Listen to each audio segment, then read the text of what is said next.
Laura. Good afternoon to you. Hello, good afternoon. Are you able to hear me right? Yes, and can you hear me as well? Yes, all good, all good. How are you? Good, how are you doing today? I'm good, I'm good. So, what is up with the time difference actually? I wasn't able to understand it. Like, what is the time in Um, Germany right now? I thought it was 3.5 hours, but I think maybe I was wrong because we keep switching between, I think it's the daylight savings, that absolute insane thing that like Europeans do that I think maybe made the time difference a little strange. I'm so sorry. No, that's perfectly fine. Actually, I was a bit confused too, but I thought let's just settle up as you said it. So that's really fine. Yeah, So, no, it still worked. So, yeah, but again, apologize for the misunderstanding. no, but first of all, congratulations on being one of the winners of a fiction writing contest. How do you Thank feel after winning it? you. I'm still a little in shock, honestly. I wasn't expecting it at all. I really just sent the story in with a little bit of a hope and a prayer, and then just to make the long list was unbelievable. So then to, land seventh was just, yeah, that was really amazing. Okay, that's really great to hear. And are you excited for this interview? I am, yes, yes. Okay, so I went through your work. I also went through your bio, but I wanted something more for our readers, to know who Laura is exactly, beyond her BA degree and that she lives in Germany. What else should the audience know about you before they read your work? Ooh, that's a good question. I think just that I have a really big passion for writing and the literary arts, and I spend a lot of my free time reviewing submissions. Like, I'm a volunteer submission reader for two different literary magazines. I'm also judging a literary fiction prize for women's fiction. I volunteer at a used bookstore here in Berlin. So much of my life is really just around books and writing, and also just trying to like build a writing and creative community wherever I live, and participate in that and really just try and help that grow, and help other people find their passion for writing. I think there's so much that could be said about like technology and how wonderful it is, but trying to bring people back to that like core storytelling, I think is just really important for myself and helping other people find that. That's wonderful. I also read that you were like into corporate. So do you manage a full-time job alongside it? Yeah, basically. Okay, okay. um, So is it a yeah. working day today or have you taken a holiday today? So I'm working today. I'm right now just a contracted project manager. Okay. And so basically I just kind of like moved my break around for us to have the interview. Okay, all right, all right. So I'll move on with my questions. Okay. So first of all, I wanted to know what was the inspiration behind your work? How did you get the idea to write it? Um, ooh, good. These were all such good questions. I think the inspiration was I last spring went for a walk here in the middle of Berlin in this just small little park and found a pond that had tadpoles in it. Um, and just had this moment of like, how does this happen in such like a massive urban environment that we still have these areas and moments of peace? And then I kind of came home and then wrote the story in one sitting and then didn't touch it for a while. And then came back to it and then almost rewrote it completely in a like a second revision. Um, because I was like, no, the characters need to be doing something different. Like they're not quite done yet. Um, and then again, like put it away for a while and then went back to it. But like this time the core story stayed and it was just like smaller revisions. Okay, but was this before you decided to participate in the fiction writing contest? Yes, yes. This Okay. was Probably around this time, but last year in 2025. Okay, all right. That's nice. That's nice. So how do you feel the process has been of writing it and looking at it now, a year later? How do you feel about it? I feel good about the process, I think, and just also understanding that, and this has taken me a long time to understand that the first thing I write is never going to be perfect, and that the first time I sit down, like maybe I have the inspiration, maybe I have like the core concept, but it's not going to be perfect. Like I'm going to need to sit with it and almost chew on it for a while. Like maybe that sounds a little strange, but it's like looking at the work and then mulling it over and just thinking and thinking on it.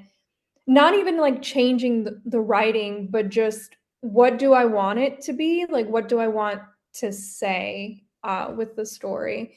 And just accepting that I never have what I want to say correct when I speak sometimes. So when I write, I'm also gonna need to like play around with it. No, but I'm pretty sure your story touched everyone's hearts. That's why you're one of the winners. Oh, thank you. Yeah. I guess I wanted to write something that wasn't sad. I feel at least what I've been reading very often, and then also what I see coming into the literary magazines that I read for is there's a lot of great work, but a lot of really heavy work, there's a lot of concerns. There's concerns about what's happening with the environment. There's political concerns. There's people feel really heavy and feel really sad right now. And that comes out in a lot of work, which is not bad. But sometimes I just wanted something I myself want to see something that's a little bit lighter and maybe something that has a little bit more hope to it. Um, that has an ending where the future maybe looks better at the end of the story rather than dim or darker. That's really insightful of yours. But is this a topic you usually write on, or was this a one-time thing? Um, I don't know. Just because I don't have a very broad range of my own work, I think. Um, I have some poetry that was published mm, very many years ago, and that is very different tonally. It was written during a sadder time in my life, so it kind of encompasses grief. But now, just what I've been trying to write is lighter, has that aspect of the future is what we can make of it, and we can make many things from it. It doesn't necessarily have to be focusing on how grim things feel right now. Okay. And were you talking about balancing acts, the work you had published a few years ago? Yes, yes. Okay, okay.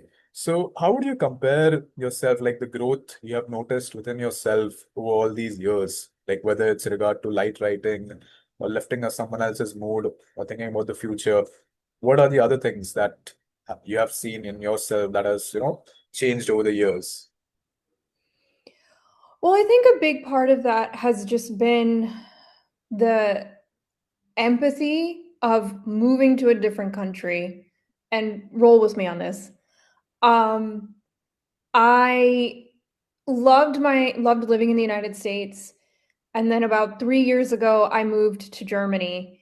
And on paper, those places may seem to be very similar, but having to come to like understand and know the other international and immigrant community here in Germany, in Berlin, and just like understanding the variety of experience, it just really has helped me grow as a person and understand, really truly understand what it's like to be othered, to feel crazed or lonely in a new place, to figure out the world from a new perspective. And again, like, I understand I'm coming from a point of privilege, but just learning to empathize with the other people who are also internationals, who and their lived experiences is, I think, a really big part of like how I've grown and just how I see the world and how I want to write about the world as well. And Okay, again, that so hope. moving forward, like what are your plans? Like how do you wanna incorporate the things you see in your life into your writing? And where do you see yourself after a few years? I would definitely love to write more. I have been focusing on short stories. That's really been my core for the writing, I would say the last year, give or take. Sometimes I think about writing more in the world that I created in Tadpoles and see what else might be there. I have like a blog that I work on sometimes to just practice my writing and see what type of styles I like. I don't know if I have it in me for a full length like novel though. I don't think I have that sustainability at this time to write something, to write that many words in one go. Okay, but what about some years down the line in the future? Do you think so? Maybe a short novella. Yeah, I could do a novella. I think 30 to 50,000 words. I think I could do that, but beyond 50,000 words, a true novel, I'm like, I don't know. I don't know if I have an idea that large in me right now for something that long. Okay, and can you please tell me who is your favorite writer, author, someone you look up to? Ooh. Mm, I do really love Ursula K. Le Guin. Um, I think science fiction and just her writing, her essays.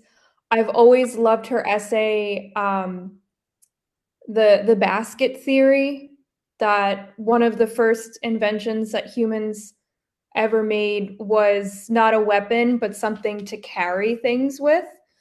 And I've loved that idea of humanity just creating things to put other things in, to carry children, to carry objects, to carry the sick. That was like humanity's first invention. So I do really love Ursula K. Le Guin.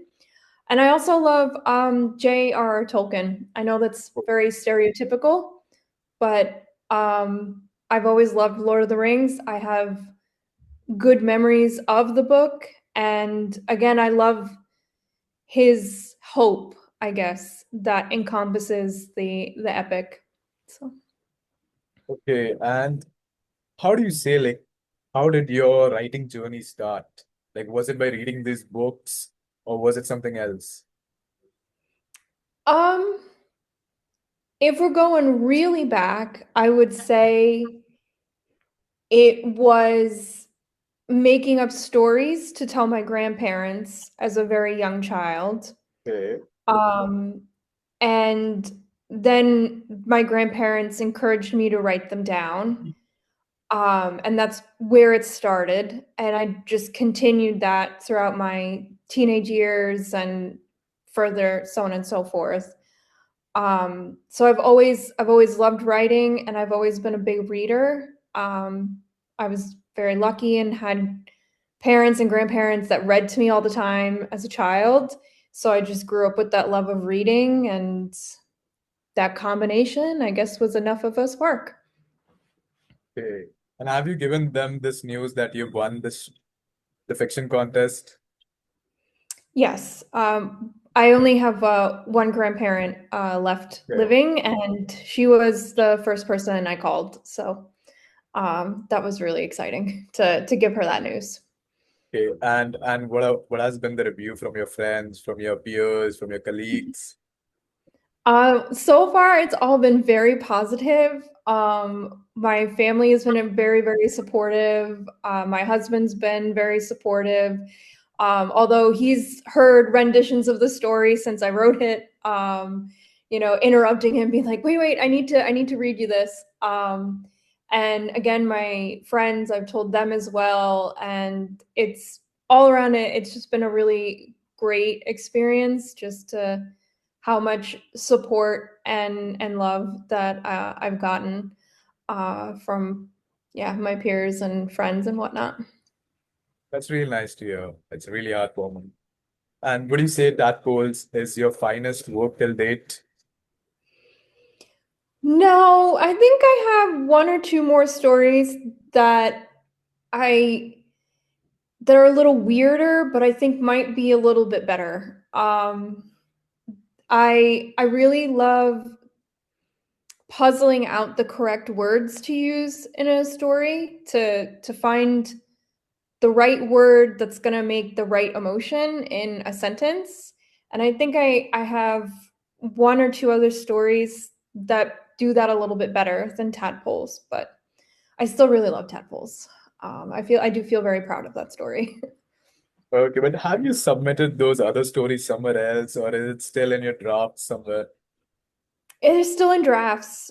Um, while I think those stories are better, there is something about Tadpoles that I did feel very confident in. It was also a story that I wanted to share. These other stories, while I think maybe stylistically are better, I just don't know if they're ready to be shared yet.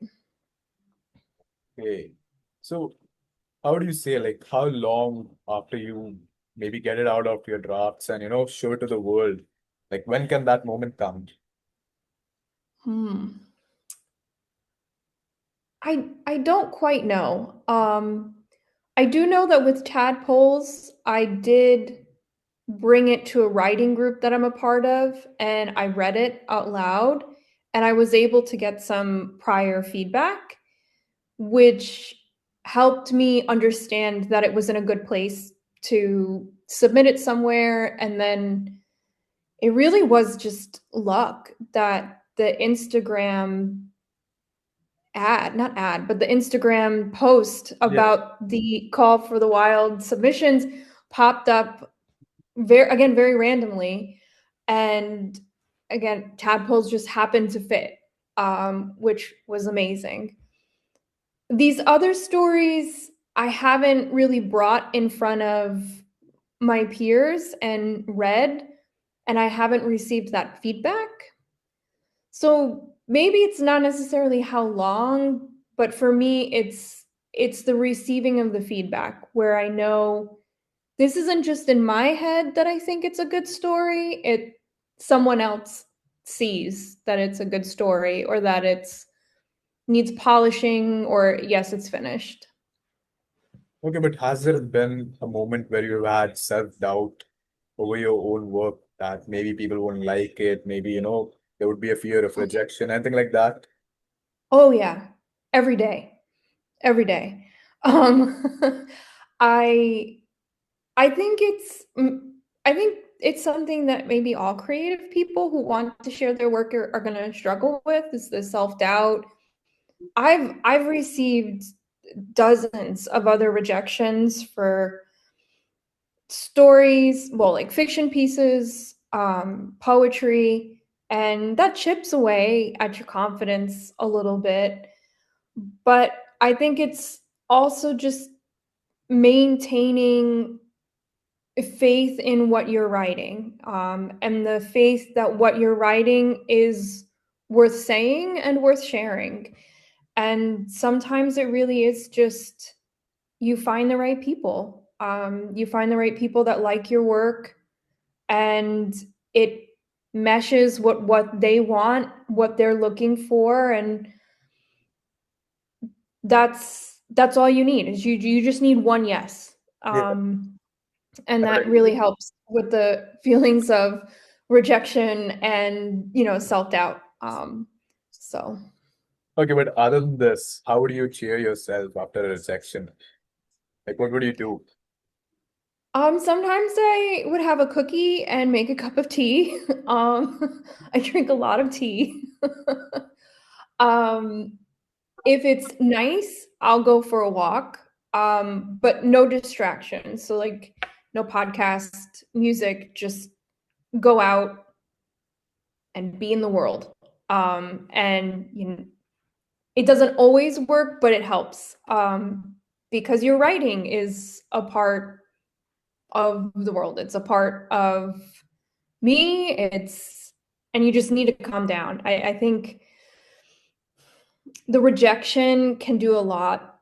It never feels good, right? And it can do a lot in your brain and make you feel a lot of things. And have a tea and a cookie, or go outside and go for a walk and come back and try again. So you just need to find that yes. Okay, But and sometimes it's really sucky to get there. okay, and would that also be an advice to like writers, peers, or people who are pursuing fiction writing? Would that be an advice too for them? That just don't give Yes. up, take a break, come back again, work on it again. Yes. I think because we live in everything is so instant, right? We have all of our social medias giving us so many thoughts into our eyes all the time that there's a lot of expectation that I'm going to sit down, I'm going to write the most perfect piece of literature anyone has seen ever immediately. All the grammar will be correct. I will send it to the first literary magazine, and they're just going to come and kiss my fingers and tell me how wonderful I am. And then that doesn't happen. And it's like, but why? Because writing is work and rejection is part of it. And sometimes we're going to write something and then we need to not look at it for a while and then come back to it. And we just have to be okay with taking our walks, spending an afternoon revising what we wrote, and spending some time trying to find the right people who want to read what I've written. And that's a process that's going to take longer than we expect. I say this again after years of having rejection therapy, so to speak, of just getting lots of, it was nice, but no thank yous. And yeah, so it's a lesson that unfortunately we learn the hard way. No, it helps a person grow, and I'm happy to see you, happy, smiling. It's Thank great to you. have you Thank here. you. Yeah, Also, I'm very excited. So this has like just been such an honor for me. no, Um, the pleasure is ours.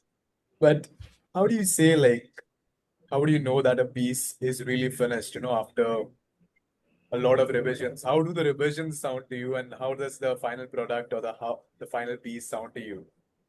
mm, um, I this is gonna sound strange, but for me, when I read Tadpoles for the last time before I submitted it, I felt that my two characters, Julie and her brother, could rest in that I, as the author, gave them this task.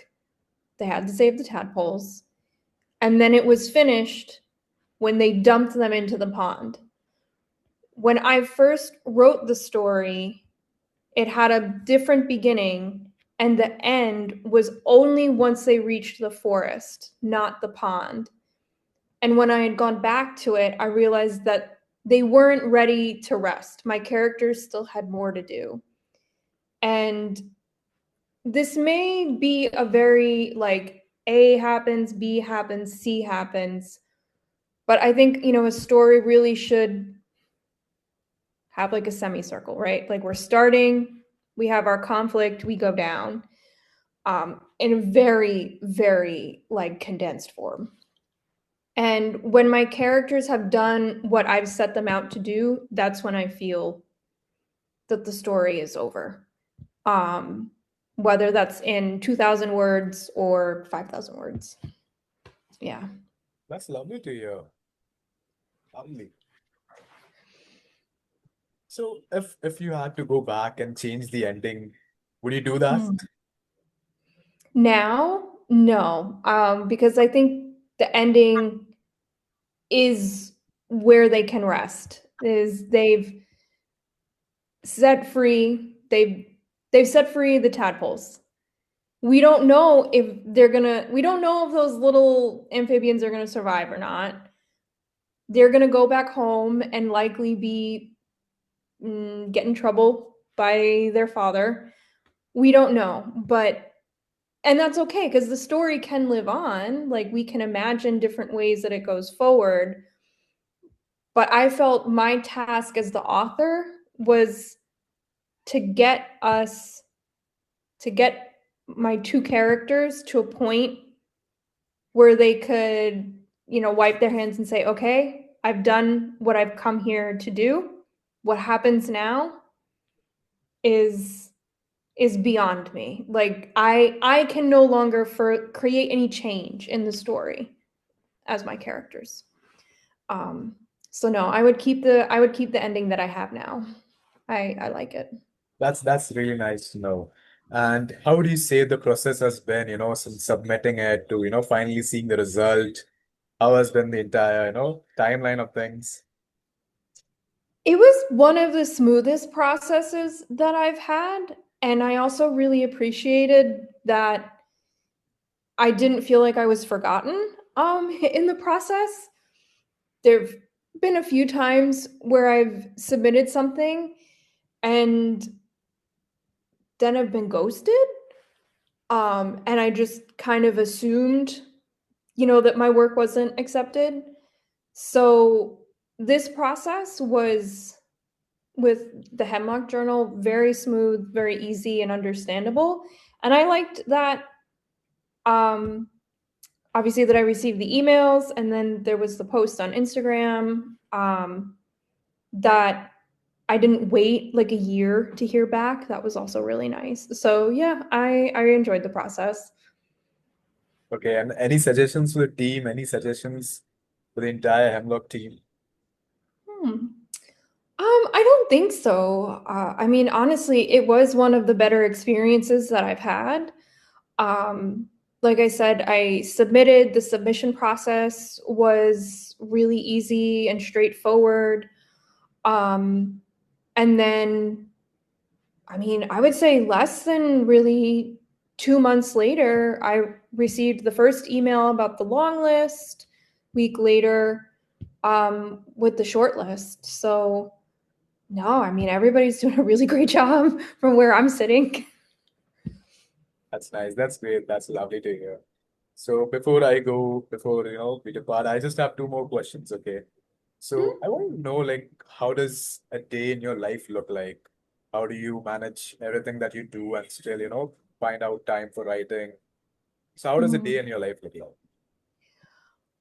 Well, I'm gonna be really boring. I'm very sorry. I tend to be a very early riser. Um, I get I'm awake by maybe 5 in the morning, and it's usually the next few hours that I use as my time to read. If read for pleasure, but if I'm reading submissions for the literary magazines, I'll do that in the morning, make my notes while I have a cup of tea, and just use that quiet time. And then I start my work day, again, very corporate, very boring. Project management, usually around 8 o'clock. And because I'm on contract right now, I work from home. So sometimes I'll go to the library to work. Sometimes I just stay here if I have meetings at my apartment. Um, and then I, work on my computer all day, and I try and shut my screen off at night if I can.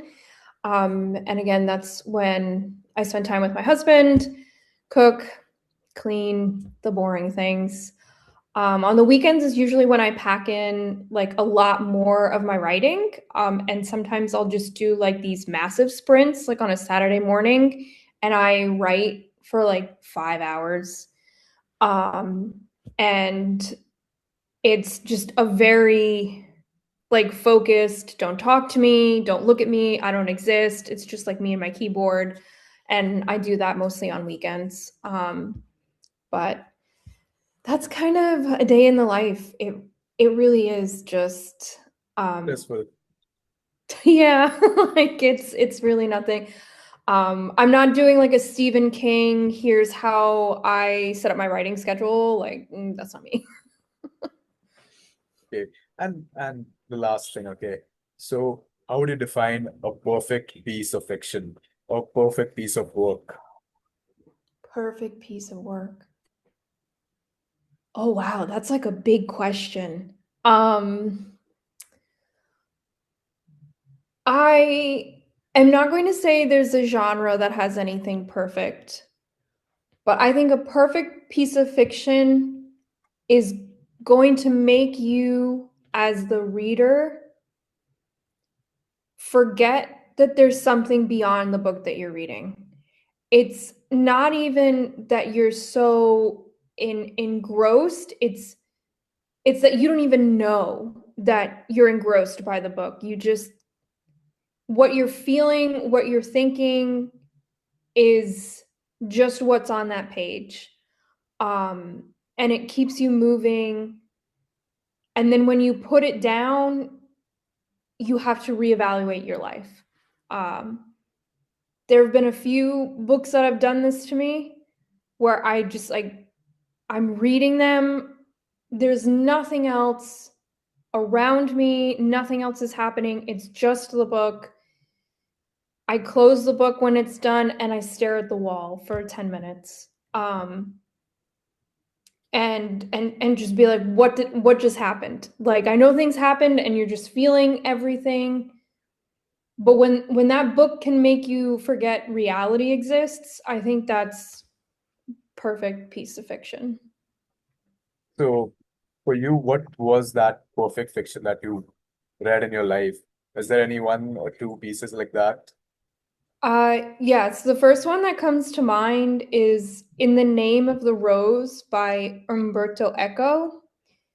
He's an Italian author, and that's I mean, technically it's a historical fiction murder mystery, but that doesn't quite that doesn't quite encapsulate everything that happens because it deals with like human nature and theology, um, secrets, and what knowledge can humans bear, like what I'm not doing it justice, but it's a fantastic fantastic book.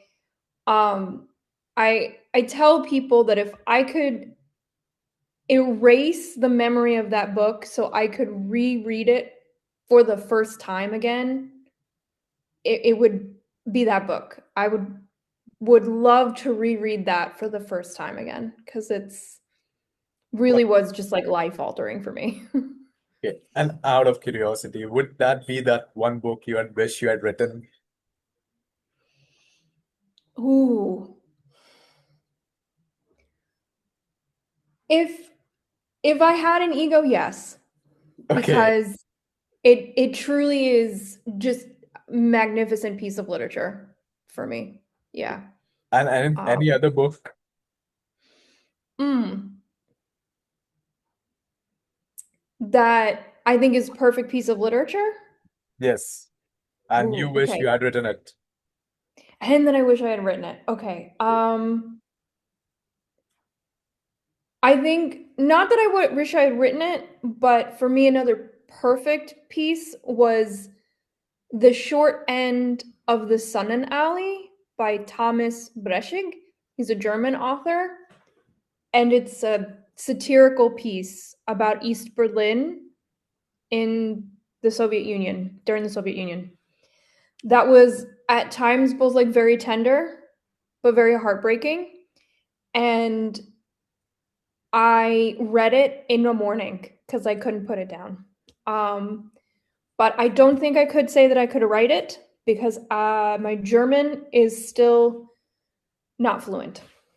Intermediate, but not fluent. I'm pretty sure it'll get better with time. Thank you. Thank you. But I have to say that it has been a wonderful interview with you. I really Thank loved your you. responses and I really loved interacting with you. It was a pleasure, Thank you. honestly. It Thank you has so been. much for taking time out of your busy schedule and giving it to me. Oh, my pleasure. It was And really, really nice time. thank you so much. And I hope to see you on one more issue of the Hemlock Journal in the future. I hope so too. I'm following you now, so I'm keeping updated on everything that Hemlock's doing. Okay, okay. So take care, stay healthy, and I hope to see you soon. Thank you so Thank much. you. Same to you. Bye.